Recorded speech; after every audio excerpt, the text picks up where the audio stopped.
মুস্তাফিজুর রহমান দেশের ক্রিকেটের এক অপ্রাপ্তি আর হাহাকারের নাম। কাটারে ধার নেই আর আগের মতো ফর্ম আর লাইন লেন্থের তো কোনো খোঁজই নেই। তবে এত এত অভিযোগের মাঝেও যে মুস্তাফিজি টাইগারদের বড় এক ভরসার নাম। বিপদে পড়লে যার ডাক পড়ে পাশের দেশ ভারতের দিল্লি থেকেও। সেই মুস্তাফিজের পারফরমেন্সের আদ্যোপান্ত জানাচ্ছেন মাহফুজ আহমেদ। কাটারে আর আগের মতো ধার নেই, লাইন লেন্থ না ভেবেই বল করে যান। ইনজুরিতে প্রায়ই ছিটকে যাচ্ছেন। স্লো উইকেট ছাড়া তার বল আর কাজে আসে না। আইপিএলের ফিজ আর বাংলাদেশের ফিজের মধ্যে অনেক তফাৎ। সেই জাদুকারী মুস্তাফিজ আর কখনোই ফিরে আসবে না। প্রিমিয়াম পেস বোলার হিসাবে আন্তর্জাতিক ক্রিকেটে প্রায় এক দশক কাটিয়ে ফেলা মুস্তাফিজকে নিয়ে এমন আলোচনা সমালোচনা কিন্তু কম হয়নি বা হচ্ছে না। তবে তার কতটুকুই বা সত্য, কতটাই বা মিথ, দায়টাই বা কার, ফিজের না বোর্ডের?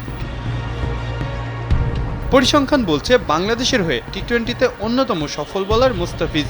2024 সালেই বাংলাদেশের হয়ে 18 টি-20 খেলা ফিজ, উইকেট পেয়েছেন 27টি, ইকোনমি 7.59, এভারেজটা 20-এরও কম। একই বছরে আইপিএলের 9 ম্যাচে পেয়েছিলেন 14 উইকেট, তবে সেখানে ইকোনমি ছিল 9-এর উপরে, এভারেজটাও জাতীয় দলের তুলনায় ঢের বেশি। সেই বছরই ছিল টি-20 বিশ্বকাপ।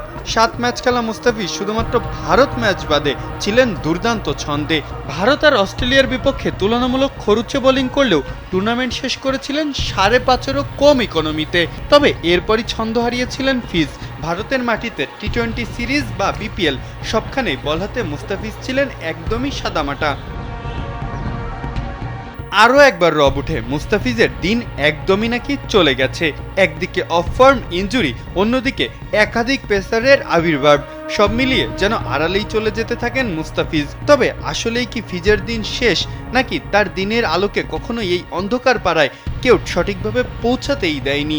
ফিজের কাটার হয়তো আগের মতো ইফেক্টিভ নয়, তবে এখনও স্লো পিচে তার বলের সামনে তালগোল হারানো ব্যাটের সংখ্যা কিন্তু নেহাতি কম নয়। ইনজুরির সময় একাই অনুশীলন করে গেছেন ফিজ, সারিয়েছেন কাঁধের ব্যথা। ডাক পেয়েছিলেন আমিরাত ও পাকিস্তান সিরিজের দলে, তখনও তার এই ডাক পাওয়া নিয়ে কম হট্টগোল হয়নি। অথচ আমিরাতের বিপক্ষে প্রথম টি-20তে মুস্তাফিজের অসাধারণ বোলিংয়েই হারা ম্যাচ জেতে বাংলাদেশ। এরপরে আইপিএল খেলতে ওরাল দেওয়া ফিজকে ছাড়া পরের 2 টি-20 আর সিরিজ দুটাই হেরে বসে টাইগাররা। আইপিএল এখন অনেকটাই যেন বোলারদের জন্য গ্রেভইয়ার্ড। সেই আইপিএলেও ব্যাটারদের আগ্রাসনের লাগাম টেনে ধরতে পেরেছেন ফিজ। 3 ম্যাচের জন্য নেওয়া ফিজ থেকে তাদের প্রিমিয়াম বোলার স্টার্ক থেকেও বেশ ভালো সার্ভিস পেয়েছে দিল্লি। ডেথ ওভারে ফিজের বুদ্ধিদীপ্ত বোলিং চোখে পড়ার মতো। পাকিস্তান সিরিজে যোগ দিতে দ্রুতই হয়তো রওনা করবেন ফিজ। দলের পেস বিভাগের দায়িত্বটাও হয়তো থাকবে তারই কাঁধে। অথচ মাসখানেক আগেও এমন চিন্তা ভাবনা করতে পারতেন না অনেকেই। আসলে নিজের সক্ষমতা অনুযায়ী পারফর্ম করতে না পারার দায় কতটুকু আসলে মুস্তাফিজের? কথা কম বলা ইন্ট্রোভার্ট, ইংরেজি কম জানা ফিজকে দিয়ে চেন্নাই দিল্লি ভালো পারফরমেন্স আদায় করে নিতে পারলেও বাংলাদেশ কেন পারে না? তাকে নিয়ে কি একটু বেশি আলোচনা বা সমালোচনা হয়? মুস্তাফিজের স্কিল ডেভেলপমেন্টে কতটা জোর দিয়েছে বিসিবি, উঠে অনেক প্রশ্ন। চাইলে মুস্তাফিজ নিজেও একটা প্রশ্ন কিন্তু তুলে ধরতে পারেন। মুস্তাফিজের এমন দুর্দিনেও তাকে টপকে যেতে পারেন এমন পেসার টি-20 সংস্করণে এখনো পেয়েছে কি বাংলাদেশ? উইকেট আর কন্ডিশন বিবেচনায় তার থেকে সেরাটা বের করার মতো পরিকল্পনা কি কখনোই করেছে সংশ্লিষ্টরা? মাহফুজ আহমেদ, কালবেলা।